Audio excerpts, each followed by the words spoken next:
வணக்கம் ராஜேஸ்வரி. திருச்சி விமான நிலைய காவல்துறையினர் தமிழக வெற்றி கழகத்தின் பொதுச் செயலாளர் புஷி ஆனந்த் உள்ளிட்ட 6 பேர் மீது வழக்கு பதிவு செய்துள்ளனர்.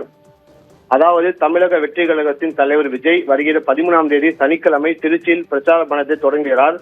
இது தொடர்பாக தமிழக வெற்றி கழகத்தின் பொதுச் செயலாளர் ஆனந்த் கடந்த சனிக்கிழமை சென்னையிலிருந்து விமானம் மூலம் திருச்சி வந்தார்.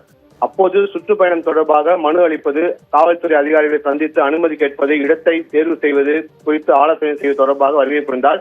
புஷி ஆனந்தை வரவேற்பதற்காக திருச்சி விமான நிலையத்தில் ஏராளமான தமிழக வெற்றி கழகத்தின் தொண்டர்கள் குவிந்தனர்.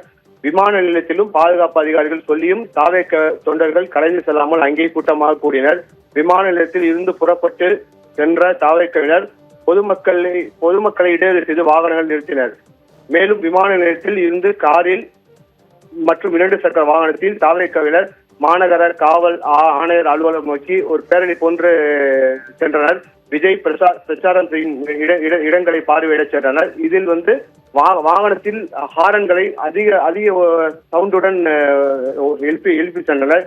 இது தொடர்பாக இந்த விவகாரம் பொதுமக்களிடையே ஒரு முகசிலிப்பை ஏற்படுத்தியது. இது தொடர்பாக விமான நிலைய காவல்துறையினர் வழக்கு பதிவு செய்துள்ளனர்.